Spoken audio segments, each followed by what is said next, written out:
On today's primetime local news, it could cost the city more than $13 million to go ahead and revamp the Lloydminster Cultural and Science Center. And why Tech Force might be the latest club hangout for students at Rendell Park. The idea is to start to expose them to additional technology opportunities to extend their learning. Plus, National Child Day kicks off today, how the border city is honoring the rights of children. Hey, I'm Eric Bay, and today we are checking out Monster Pro Wrestling making their return here to the border city this week. So we're going to have all you need to know as to what is coming up and also some of the work they are doing here in Lloydminster and around the province here tonight throughout the show.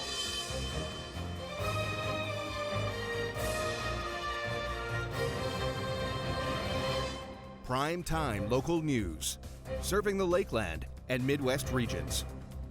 Another large report was given to Council this week, focusing on the needs of the Lloydminster Cultural and Science Center. Josh Ryan has more on a decision that could cost millions and will require the collective voice of the community. One of the few hubs for public events and educational family interaction in the border city is the Lloydminster Cultural and Science Center. It was a community museum, and it's kind of grown into the Science Center. The oil display was added, and many things are added. The center was one of the prioritized facilities from the 2019 Buildings Report, due in part to community feedback. In my experience, especially with kids, the Cultural and Science Center and items related to the arts are always very popular. However, outdated exhibit areas, poor storage and display conditions, and disconnected themes have made the main facility substandard for operations. The challenges that we face with the existing building, I was asked by public, well, why can't we keep the last edition and go from there? And some of the challenges is that there was some challenges from that point of view even. The city now has a decision to make on constructing a new building or renovating the current one, with costs ranging from $12 million to $18 million. It costs more to tie in sometimes to an existing building and build out than to literally start from a flat level surface.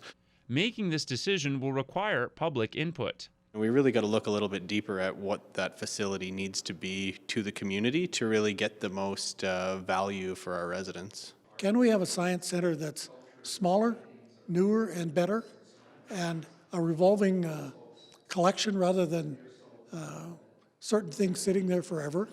There's other pieces behind, and are we utilizing them? What does the front end look like to get that utilization? So there's a lot of pieces in discussion that need to happen in the community. And where the Cultural and Science Center goes will depend primarily on public support. A lot of these community wants, if the public gets behind them and helps build them and maintain them, they're sustainable. Josh Ryan, Primetime Local News. It's starting to look a lot like Christmas in some parts of the border city. Lloyd Mall held their 4th annual Glitter Night, filling the mall with deals for a good cause.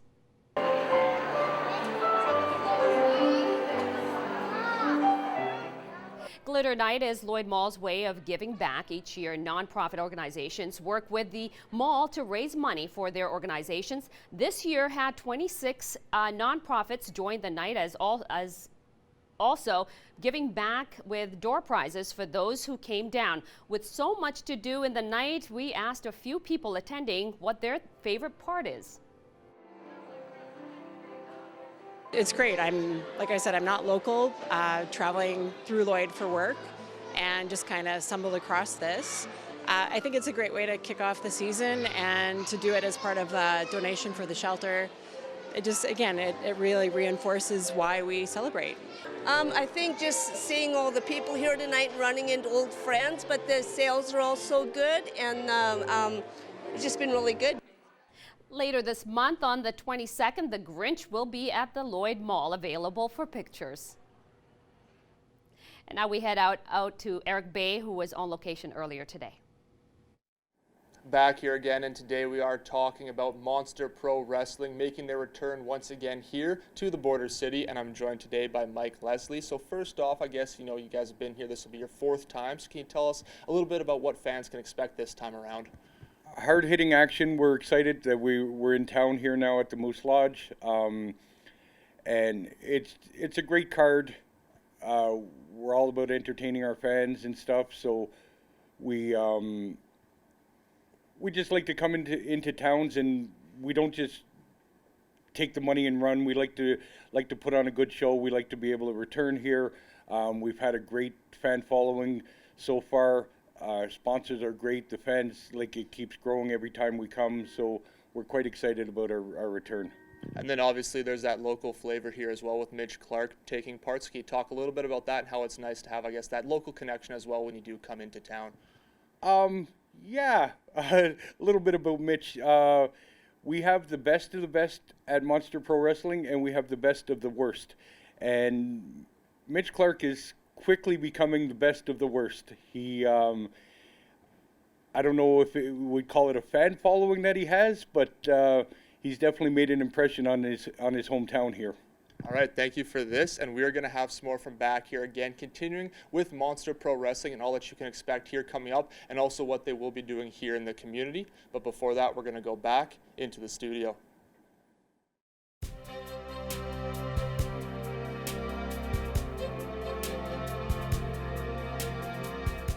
It's -1 here in Lloydminster right now with fairly heavy cloud coverage, a little bit lighter than normal, but there is still a cloud coverage. There was snow earlier today and into early afternoon, but it did eventually die off as we got into later on into the day.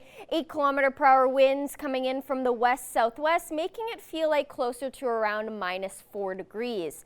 Across the region, -2 in Cold Lake, -3 in Edmonton, Edson, and Jasper, -8 in Rocky Mountain House, -7 in Red Deer, -1 in Whitecourt, and -4 up in Athabasca. And on the Saskatchewan side, -4 in Meadow Lake, -11 in Prince Albert, -12 in Melfort, -3 in Saskatoon, and -2 in North Battleford. And overnight in North Battleford, they'll drop down to -7 degrees, and that wind will also drop to 9 km/h coming in from the south-southwest with fairly cloudy skies. And then tomorrow the wind will pick back up to 13 km/h coming in from the south-southwest with a daytime high of +3 and a mostly sunny day with a little bit of cloud coverage throughout the day. And then in Cold Lake, a fairly clear evening. It will clear off a little bit overnight and the temperature will drop to -6 degrees and the wind will pick up to 9 km/h coming in from the south-southwest. And then tomorrow, pick up to 15 km/h coming in from the south-southwest with a daytime high of +1 and a mix of sun and cloud. Here in Lloydminster overnight, it'll clear up just a little bit more with -6 overnight, and the wind will pick up to 17 km/h coming in from the south-southwest and then drop to 15 km/h tomorrow with a daytime high of +1 with a mix of sun and cloud with mostly sunny skies. There is about a 30% chance that it may snow overnight, but it should clear early morning with a low of -6. And then on Friday, a high of +3 and a low of -4 with a mix of sun and cloud. And then on Saturday, a high of +6 and a low of -2 with a mix of sun and cloud as well. So we're looking at a pretty sunny couple of days here for us, but that wraps up your 3-day forecast. We'll have more news coming up after the break.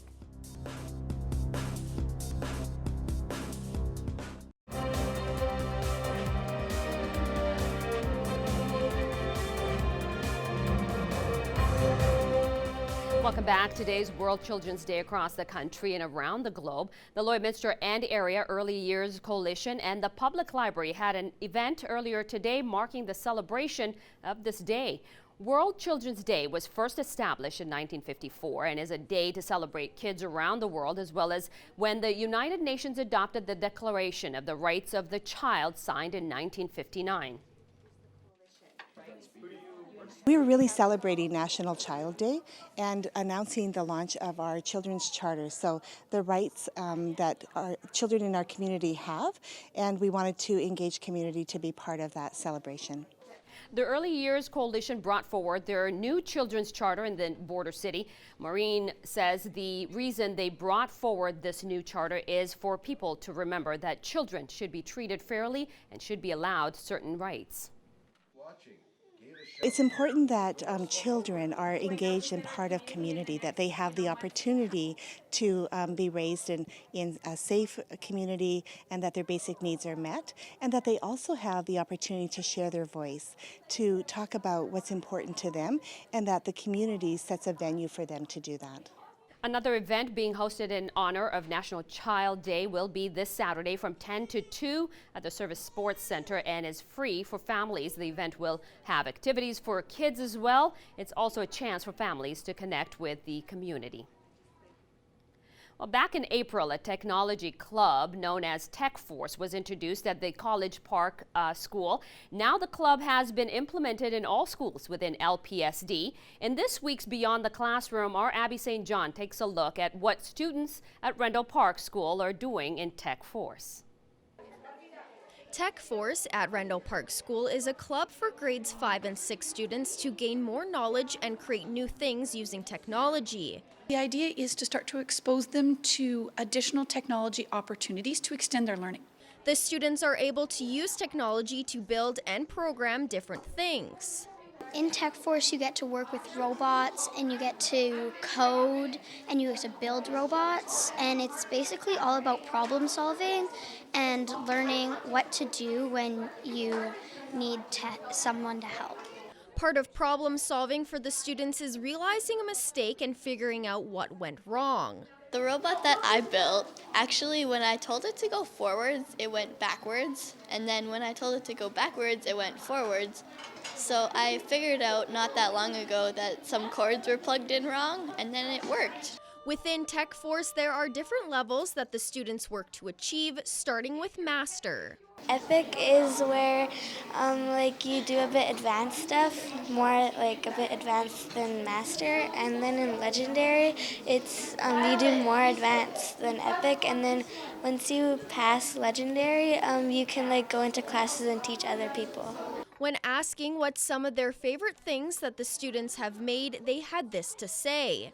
My favorite thing was the Play-Doh Simon Says.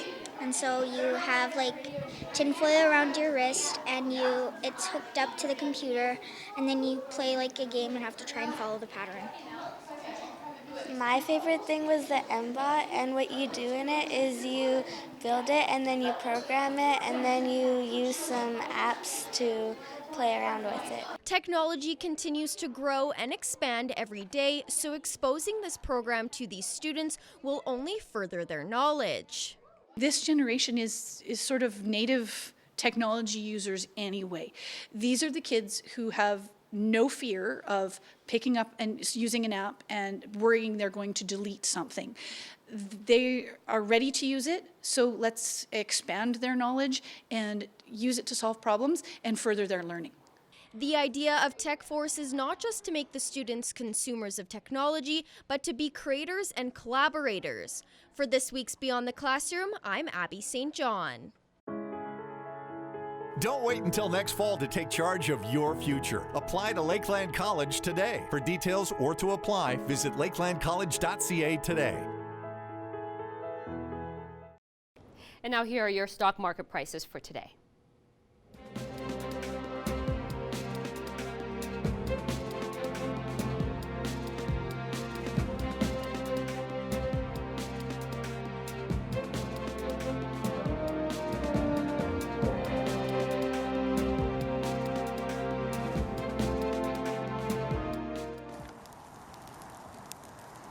First General Services. When you require prompt emergency service, the first F word that should come to your mind should be First General Services.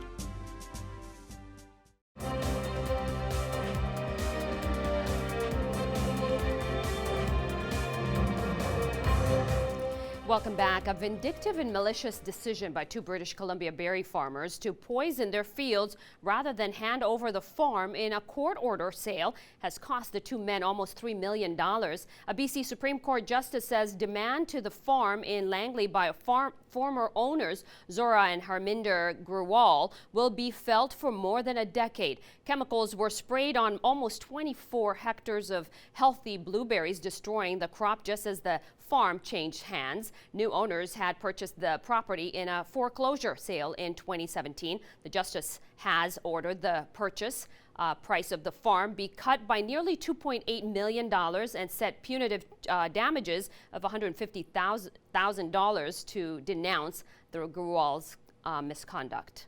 And now here are your agriculture prices for today.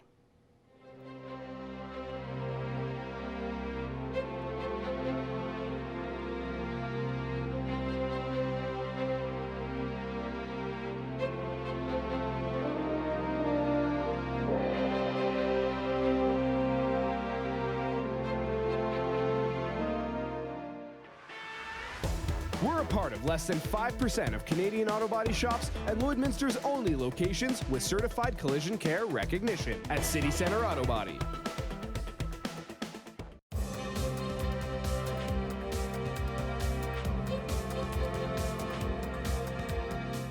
In sports, the Lakeland College Rustlers volleyball teams are starting to heat up after facing tough opponents to start the season. The Rustlers may have better days ahead. Our Evan Kenny reports on the latest wins for the teams. The Rustlers took on the University of Alberta Augustana Vikings this past weekend. Heading into the weekend, the Vikings women had been ranked in the top 10 for Canada all season long. In Camrose, the Rustlers went back and forth, trading sets before walking away with a 3-2 win. Yeah, it was really a big weekend for us. We've been trying to kind of find our identity and what we're going to be able to do as a group and as a team. And it was really nice to see us come into this weekend and perform the way that we did. And when the Rustlers hosted the Vikings, there was nothing to it. The Rustlers swept the Vikings in straight sets. We've been focusing a lot on our defense and our serve-receive, and this weekend really showed that our defensive systems are starting to come together and we're starting to play so much more relaxed. And the men saw similar results.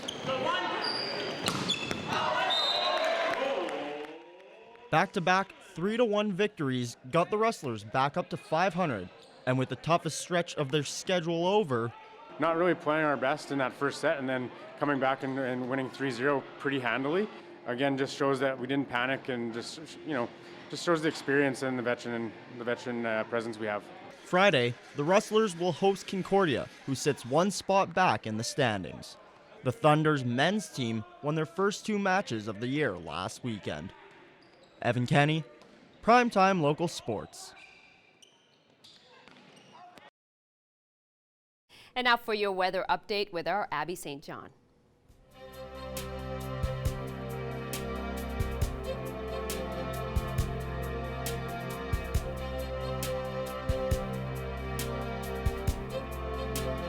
Thanks, Judy. Well, taking a look at our satellite radar, cloud coverage moving in, and we did see a little bit of snowfall early this morning and closer to around noon, but it definitely did die off around 1, 2 o'clock, which was good. It did give a chance to go out and not get snowed on. There is about a 30% chance that it may snow later this evening, but it should clear up by tomorrow. And in the North Battleford Maidstone area, as you can see that there was snow that came down through that region earlier today and into this evening. Current temperatures -1 still here in Lloydminster, -2 in Macklin, Maidstone, North Battleford, -4 in St. Walburg and Meadow Lake, -3 in Pearslin, -9 in Green Lake, and -11 up in Isle of Cross. And on the Alberta side, -2 in Wainwright, Marwayne, Bonnyville, Cold Lake, -3 in Edmonton, Vegreville, Vermilion, St. Paul, and Lac La Biche, and -1 out in Provost. And tomorrow, your daytime high here for Lloydminster should be 1 degrees, as well as in St. Paul and Cold Lake, 2 in Wainwright, Vegreville, Marwayne, and Bonnyville, Lac La Biche, 1 in St. Paul and Cold Lake, 3 in Provost and Vermilion and Edmonton, and 2 in Wainwright. And on the Saskatchewan side, 1 in Isle of Cross, Green Lake, Meadow Lake, St. Walburg, 2 in Pearslin and Maidstone, 3 in Macklin and in North Battleford. And overnight across the region, fairly clear skies in Isle of Cross, Pearslin, and Provost, and then the rest of the region, fairly cloudy skies, but there doesn't look to be a big chance of snowfall overnight, and temperatures ranging between -11 and -5, with Isle of Cross dropping down yet again to -11 degrees overnight, and the other regions staying fairly cooler, closer to 0, with -7 and -5. And your school day forecast for tomorrow, it should be nice and sunny by tomorrow morning at 8 a.m. with -6 as the temperature. And then by the time recess rolls around, it will warm up to -4 with, again, that mostly sunny day. And then lunchtime, it will be -1. And then by the time school is out, it should be above 0 at 1 degrees with a little bit more cloud coverage, but still that nice sunny day. Now your next 7 days, a high of +1 and a low of -6 for tomorrow with a mix of sun and cloud. And then Friday, a high of +3 and a low of -4 with mostly sunny skies and a little bit of cloud. The same on Saturday with that mix of sun and cloud with a high of +6 and a low of -2.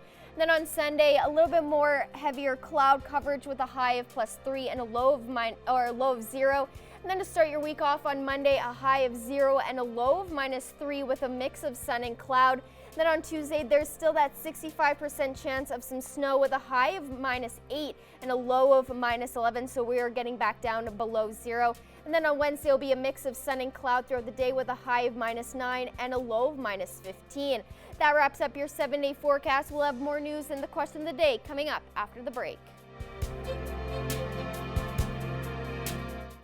And now we head back out again to Eric Bay, who was on location. Back here once again today, and we have been spending it with Monster Pro Wrestling, and once again I'm joined by Mike Leslie and now MK Singh. And so first off, Mike, I'll just ask you guys also have a training program, so can you tell us a little bit about that and how MK here actually did get involved? Well, we have mini camps that we put on, and people come, rather than paying the money to train and then find out it's not for them, we have like 2-day mini camps. And so MK came to one, showed interest, came to our shows here. Now he travels back and forth to Edmonton to train twice a week, it shows commitment. It's great that the way he's starting off, he's catching on real quick. Yeah, so we're not a small organization. We have three rings, 2 in our training facility in Edmonton and 1 that we travel with to do shows on the road with. Very cool. And now for sure, MK, we talked a little bit there, just mentioned how you're part of the training programs. Can you talk, I guess, how you got involved with the training program and why you did choose that, I guess, to go into wrestling? Well, to be honest with you, the training program, I first heard about Monster Pro Wrestling making their way down to Lloydminster. I was excited. I love indie wrestling. I made my way down to the first show and I started following them on social media, saw that they did mini camps. I tried to go for the July one, but I wasn't well enough in shape, and I worked hard after I talked to Massive Damage, and then I made my way down to the October one. And to be honest with you, I have been a wrestling fan literally my entire life. From the moment I was born, I was cradled up next to my grandpa, watching wrestling as a child, following Dwayne "The Rock" Johnson, following Batista, John Cena, CM Punk throughout the years. And I'm a diehard wrestling fan, and this has been my dream. And now it's finally becoming a reality. That's great to see. Thank you for sharing that. And now, Mike, here, just real quick before we do wrap up, you guys also do a bit of work in the schools with your Fight for Life programs. Can you tell us, I guess, a little bit about that here real quick? Well, with social media and everything going on, there's such a problem in schools and in life in general with bullying, with drugs. The Lakeland has so many great athletes. We go to schools and we talk about steroids, street drugs, alcohol. There's abuse all over, and we just like to talk about it, put it out there. It's nothing that should be kept on the back burner. It should be talked about, and if people need help, they should get help. All right, thank you both for doing this, and we are going to have some more from back here, but before that, we're going to head back into the studio.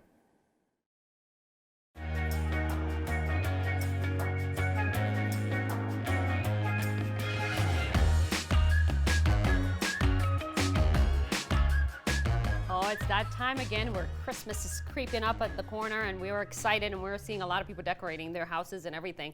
Well, the question of the day is actually, when is the perfect time to set up for Christmas? And do you go all out? I love Christmas. I'm the type to kind of decorate everything and start early, but it has to be after November 11th for me, and then I go crazy. Yeah, you're similar to my mom and sister. I am not like that. I don't go crazy for Christmas, or I refuse to help decorate. Yeah. As bah humbug that sounds, I do not participate in decorating whatsoever. But at my house back home, everything's already set up. And just going through some of the comments, a lot of people are, some saying it's already done because their kids wanted to do it. Yeah. Some people are saying we're going to wait just a little bit. Other people are saying around December 1st is when they'll do it, or they'll have decorations, but the tree won't go up until December 1st. So people are definitely starting. And I love the fact that they're doing their houses outside. I love driving by and looking at all the lights and stuff like that. I mean, it'll probably cost them a lot of money, but I love stuff like that. That's kind of nice. Yes, there's always those houses that go above and beyond, especially outdoors, where I'm just like, it takes them days to do it. And it's a lot of effort and work, and it always looks great. And it's great in the city, of course. And of course, another great thing in the city is pets.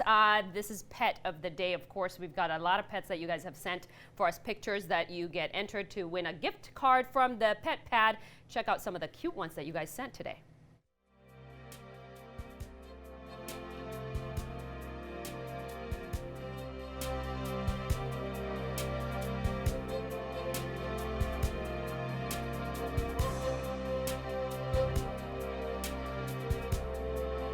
We want to see your pets. Send photos of your pet and their name to our Facebook, Twitter, or Instagram to have them featured on Pet of the Day. Your name will be entered into a weekly draw for a gift certificate from the Pet Pad.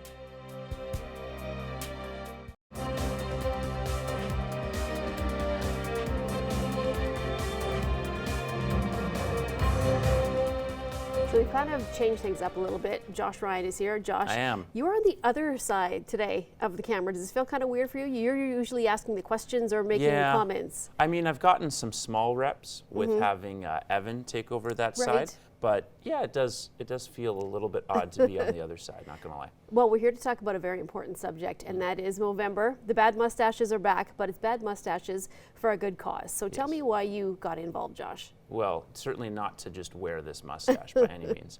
I got involved last year initially. I've been involved in some sort of charitable movements like that in school. I know I shaved my head actually one year when we were shaving, trying to raise money for cancer. This one in particular, I wanted to be involved in. One, because there is sort of a fun element to the No Shave November, Movember movement, but also mental health. They've made it just as big a part of it as testicular cancer, which is kind of how Movember really got started. Right. And for me, I have personal experience with mental health issues. I nearly attempted to kill myself when I was 18, 19. And I've struggled on and off with depression and anxiety for most of my adult life. So it is something that I feel passionate about, and something that I wish more guys knew, that there are ways to handle periods of depression and to ask out for help. And any kind of money that goes towards a cause like that, for me, I think is a good thing. Do you think that there's still a stigma attached, Josh, and is that the reason why a lot of men won't reach out for help, or because it's the guy thing, you know, they want to seem tough or they want to seem macho? Do you think that that's maybe part of it, or are we breaking down more barriers, do you think, than we actually know? I think we are breaking down barriers, but certainly there's still something of a stigma. Some of it is even just the idea of, when you think of older men at least, and the idea of a family. Right. When you're a man and you're, say, the head of your household, I know there's more households where the woman is the breadwinner now, and that dynamic societally has changed. But there's still many households where the guy who's the primary income earner feels the need to sort of keep his family afloat. And there's a certain pressure of, you don't want to show weakness and worry your family members. So it's not even necessarily you want to be thought of as weak because you're a male. It's you don't want your family members to worry, especially your spouse or your kids and that kind of thing. So I think that comes with. But I think we're starting to get to a point now where more and more people do realize it is okay to ask for help. You don't ask for help, rather. You don't have to do everything by yourself or be completely self-reliant in cases, especially when it comes to your brain. Now, what did it for you, and did it take a while for you to be able to come out and ask for help? It basically took, for me personally, it took sort of a exasperation or hitting that point of, I can't deal with this anymore. And I think for many people who go through near suicidal periods or attempt suicide, it comes to a point where they are so miserable within their existence of their life that they make a choice of, I need to get better or I need to end it. And that's obviously an extremely dark place to go to and a tough choice to make. But that's really where I got to in my life, where I can't keep going on this way. I need to figure this out. And I got over my sense of not wanting to share intimate things with people. And I finally went to see a therapist when I was actually in school. And I saw a therapist again a few years later. And both those times, even though we didn't dive super deep into my subconscious necessarily, just being able to relay some of the problems I had made a big difference. So how important is it for you, Josh, to try and get this message out? I know that everybody talks about, oh, it's fun, you have the mustache and people make fun of it, but how important is it for you to try and spread the message to as many people as you can, and to try and get people to know that they can step out of their, maybe their comfort zone even, to get help? And that's a perfect way to frame it, because as much fun as it is to get people saying, oh, hey, Mr. 40-year-old, and things like that, that has happened multiple times this month. Because of my own experience with depression and being in a very dark place once, I don't like to think that other people have to go through that, knowing how bad that was. So yes, I want as many people as possible who may be going through that situation to know they're not the first people to go through. That's the thing that, I know it's a cliche that we say it every time, but it is really true. You might think, I'm the only one who feels this way and no one understands how I feel. While we can't all understand exactly how each other feels, because our own experiences are very different, many people have gone through this experience of feeling isolated, feeling like no one cares, feeling like there isn't a brighter horizon on the other side. And if I can even help one person learn that, or find help, or go talk to someone for the first time, then I feel like, not that I've accomplished some great goal, but I've done something that kind of matters. Right. Now, Josh, we want to thank you for sharing your personal story. I know it's not the easiest thing to do. You're also raising money for the cause. So how do people find you to make donations to help with both causes related to Movember? So Movember.com, if you look up Josh Ryan, you can find my ugly stash there quite quickly. I've raised a little bit of money. I'm shooting for a minimum of $200, hoping to maybe pursue that out to $500, $1,000 if I were to get lucky. But really going to go hard for the last couple of weeks of November here. Basically, there's multiple ways to donate on the site. Okay. And again, my thing is specifically related to mental health. Okay, great. Well, Josh, thank you so much for taking the time today to tell us your story, and hopefully you'll be helping others along the way. I sure hope so too. Thanks, Stacey.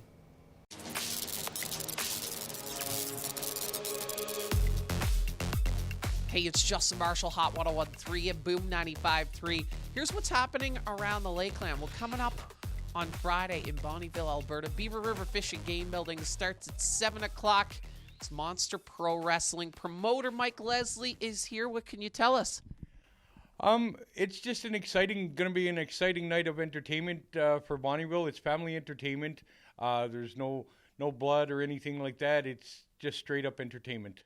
Get your tickets now. Off-Road Perfection for $15 in advance, $20 at the door. We're also going to be collecting toys, yours truly, for Santa's Elves. Why did you decide to partner with Santa's Elves? Santa's Elves is something that's been going on in Bonnyville for a long time, and I think it's important. Not everybody can, in these times, not everybody can afford a good Christmas, and every little bit helps. More details at facebook.com/hot1013fm on everything. Lots of people see on the tube WWE. What's the difference between this and the celebrities that we watch? Well, the thing is, everybody you see on TV has started in indie wrestling. They started at the bottom, driving hundreds of miles to shows, and that's what these guys do. They're well trained by a former WWF superstar, and everybody has to start somewhere. And